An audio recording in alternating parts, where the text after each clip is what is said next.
Perkenalkan, saya Devi Fitrianto Nugraha sebagai programmer. Perkenalkan, nama saya Fadiha Ayu Kayu Mastuti, saya sebagai graphic designer. Perkenalkan, nama saya Cynthia Heli Patricia, saya sebagai desainer grafis. Pada tampilan home ini ditawarkan kepada siswa beberapa fitur menarik. Salah satunya adalah peminjaman buku. Kedua adalah e-book. Ketiga adalah video tutorial. Saya mulai dari peminjaman buku. Di sana ada card button. Siswa ketika siswa press card tersebut akan mengarahkannya kepada katalog buku. Katalog buku tersebut berisi tentang buku-buku, semua buku koleksi yang ada di Perpustakaan Rentara Ilmu SMK Negeri 1 Purwokerto. Di sana di bagian situ ada judul, ada sinopsis dan penerbit. Kemudian di bawahnya di setiap katalog, di setiap judul ada button untuk detail. Ketika siswa memilih detail, akan tampil halaman detail buku. Halaman detail buku ini berisi apa? Yang pertama, gambar, kemudian sinopsis dari buku tersebut. Kenapa kita bikin seperti ini? Karena kalau kita bikin tombol pinjam itu di awal, siswa pasti akan sulit untuk menemukan apakah buku itu worth it gak sih untuk kita pinjam, seperti itu. Jadi kenapa kita bikin detail buku ini agar siswa setidaknya bisa mengerti dan memahami sedikit tentang sinopsis buku yang hendak ia pinjam tersebut. Ketika siswa sudah oke mungkin dengan sinopsisnya, dengan sinopsis yang ada di situ, tersedia button pinjam buku. Button pinjam buku ini akan mengarahkan siswa kepada formulir konfirmasi. Dalam formulir itu berisi nama, berisi jurusan, berisi judul buku yang hendak dipinjam sesuai detail buku yang sebelumnya dia press tadi. Kemudian ada tanggal pengajuan. Tanggal pengajuan ini akan otomatis fill di hari di mana dia press pinjam buku tersebut. Jadi siswa tidak perlu mengisinya lagi, itu sudah otomatis. Kemudian di situ di formulir konfirmasi ada button proses. Siswa bisa klik itu. Kemudian itu akan mengarah kemana? Itu akan mengarahkan siswa kepada formulir berhasil. Formulir berhasil ini berisi tentang sama seperti di formulir konfirmasi, namun di sini siswa akan mendapatkan QR code. Di sini kita memakai sistem QR code. Untuk apa kegunaan sistem QR code ini? Well, tunggu aja, saya akan menjelaskannya di next fitur. Fitur yang kedua ada e-book. E-book ini adalah buku yang bisa dibaca siswa secara daring, secara online, secara langsung dari aplikasi tersebut.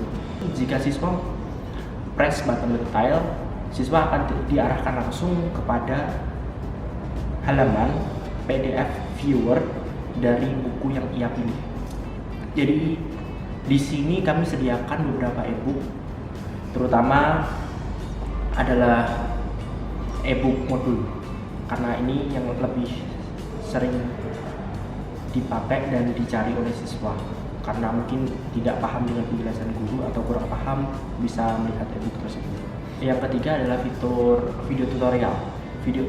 Apa sih video tutorial ini? Video tutorial ini kami ambil data-data video ini dari guru-guru kami yang kreatif tentunya dari YouTube. Pada saat siswa pencet press button detail di sini, dia akan langsung diarahkan ke halaman. Halaman ini sesuai hampir mirip dengan YouTube mungkin, tapi di sini hanya ada video, kemudian deskripsi dari video tersebut, kemudian kreator. Itu saja.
ketika sudah mendapatkan notifikasi pengajuan pinjaman, pustakawan akan mencari buku yang sesuai pada sistem data pengajuan. Kemudian ketika bukunya sudah siap, pustakawan akan mengirimkan pesan baik melalui WhatsApp atau email kepada si pengaju pinjaman.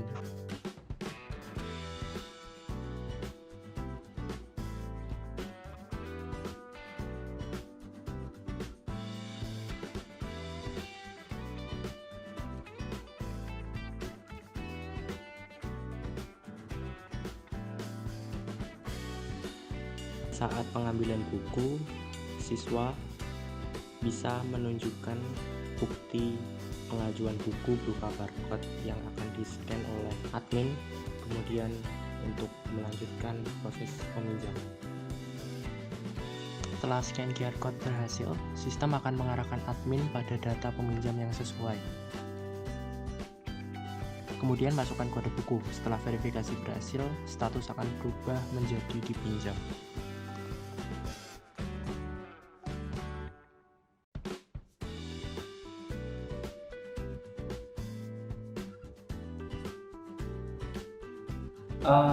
Selanjutnya adalah untuk web admin.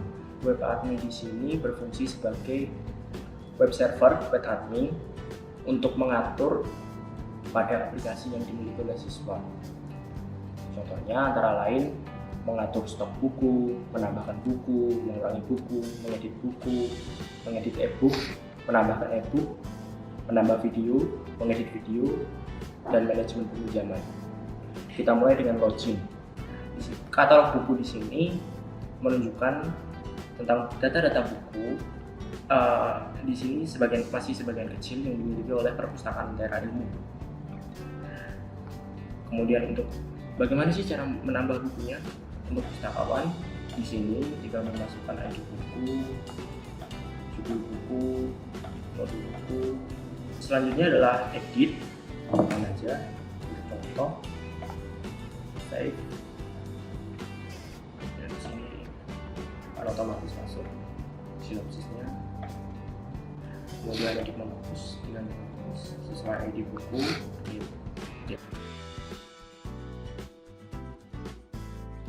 Selanjutnya kita beralih ke katalog manajemen e-book. Manajemen e-book ini berfungsi untuk sama seperti di buku, menambahkan data, mengedit data, dan menghapus data. Menambahkan video, ID video, judul video, siapa orang yang membuat dari deskripsi videonya bisa diambil dari deskripsi di YouTube, dari video di YouTube boleh, kemudian link YouTube-nya.